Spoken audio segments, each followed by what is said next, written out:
friends, today we will discuss integral form of Faraday's law. Two laws given by Faraday, which are also known as laws of electromagnetic induction. So, law of electromagnetic induction, also known as Faraday's law. So in first law we have whenever there is change in magnetic flux linked with a closed circuit, an EMF is induced in the circuit, and this EMF lasts so long as the change in the magnetic flux actually takes place. In simple words, if we have a closed circuit and there is a change in magnetic flux associated with that circuit, so whenever there will be the change in magnetic flux, only then an EMF will be induced in that circuit, and that EMF will last till the change in the magnetic flux continues. The moment the change in magnetic flux stops, the EMF will also fade away or will disappear. If the change is continuing, if change in magnetic flux is going on, for that time we will be getting our EMF, induced EMF. But the moment that change, that occurrence of change in magnetic flux stop, then the induced EMF will also stop. So this is the first law. And second law states that the magnitude of induced EMF is directly proportional to the rate of change of magnetic flux linked with the closed circuit. So here we are referring to a closed circuit, which is very important. So the magnitude of induced EMF, now we know that whenever there will be change in magnetic flux, induced EMF will be there. It will be generated and EMF is induced. Now, but what is the magnitude of that EMF? So the second law tells us that the magnitude of induced EMF is directly proportional to the rate of change of magnetic flux linked with the closed circuit. That means change in magnetic flux with respect to time. So that would be proportional to the magnitude of EMF induced. So now let's start. What we have to do, we have to find integral form of Faraday's law. Integral forms. It means the formula will be in the form of integral. So now we know that Faraday's law is associated with closed circuit. So that's why we have here closed loop. Now if it is a closed loop, it will definitely enclose some area. So this closed loop is enclosing the area S. And since this whole idea of Faraday's law is about change in magnetic flux, which actually results in induced EMF. So this loop must be placed in magnetic field. So that's why we have a closed loop which encloses area S, and we have placed it in magnetic field B. And being a loop, we have this length element dl and also the electric field vector. These two things would be needed when we will solve the differential form of Faraday's law. In that case, we would be needing these two. So now let's begin. We have a closed loop in magnetic field which encloses area S. So now the total magnetic flux associated with the loop is given by the formula.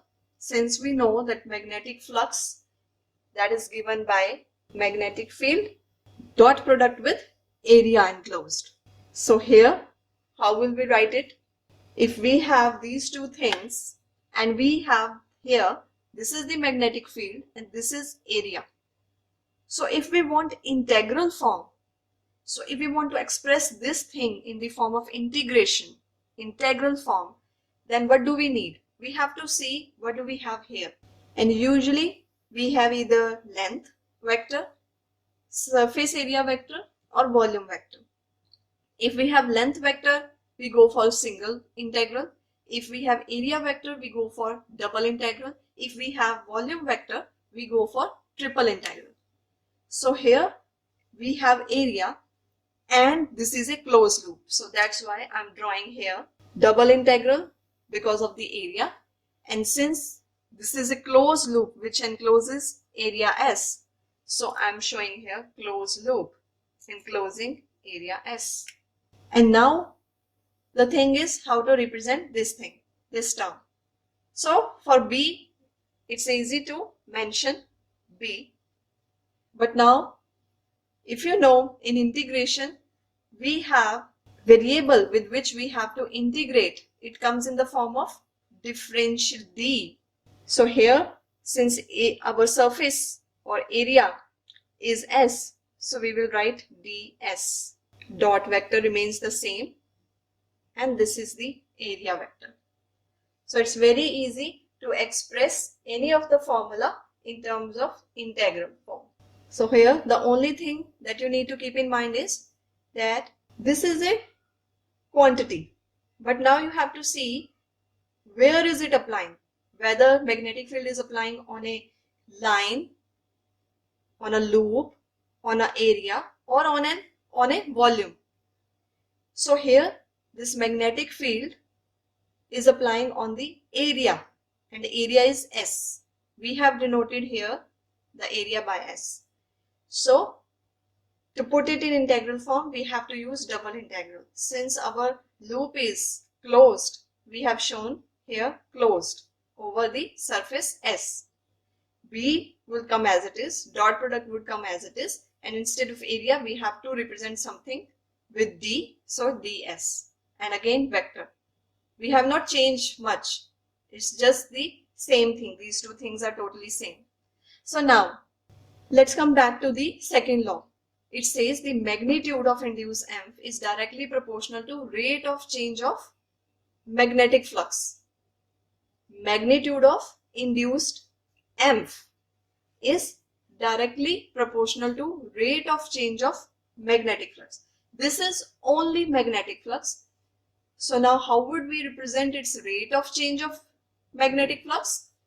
So rate of change of magnetic flux means whenever we have rate of change of something, that means change in that quantity with respect to time. So rate of change of magnetic flux is equal to d phi by dt. This is the rate of change of magnetic flux. Now what we need to find? We need to find the magnitude of induced EMF. The induced EMF is denoted by zeta. So as Faraday's second law says that magnitude of induced EMF is directly proportional to rate of change of magnetic flux associated with the closed circuit. So rate of change of magnetic flux, fine, we have written here. But now there is one more thing to this induced EMF, to the nature of this induced EMF. Whenever rate of change of magnetic flux is there, or when we say that whenever the magnetic flux changes, induced EMF generates. But the role of induced EMF is to oppose this change. So this is a very important thing that you should keep in mind, that this induced EMF, which is occurring due to rate of change of magnetic flux, its nature is to oppose this change in magnetic flux. So since it is of opposing nature, so we have to put negative sign. If it favors this change, then it would have been positive. But since its nature is to oppose this happening, if the change is in the increasing direction, induced EMF will try to decrease that change. So it will always oppose this occurrence. So that's why we put negative sign. So now what we have to do is, here, now use this. This is our equation 1. So now this implies from 1, our zeta becomes minus d by dt of this phi. So first I'm going to write this phi as it is, b dot ds. Zeta is equal to, minus remains outside, and this d by dt goes inside the integral. So it's db by dt dot ds. So now this is again a very important thing, that while solving, what most of the students do, that they just forget putting this dot sign. They just consider it simple product term BDS. But no, this dot has a meaning to it. It's a dot product between the two vectors. That's why you should never forget putting this dot between the two quantities. Since this magnetic field may depend on both on position and time, so this is also correct, but to be more precise, we can write B in terms of partial differential. So, in a more accurate manner, we can write this zeta as minus double integral curly B by curly T dot ds.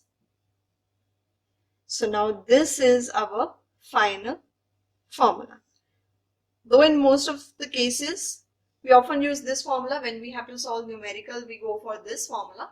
But it's just that since this magnetic field depends both on position and time, so in such cases, we prefer to write partial differential of B instead of exact differential of B with respect to T. So this is our integral form of Faraday's law, and this is our induced EMF.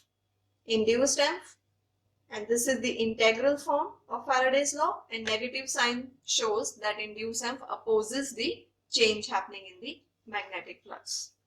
Thank you.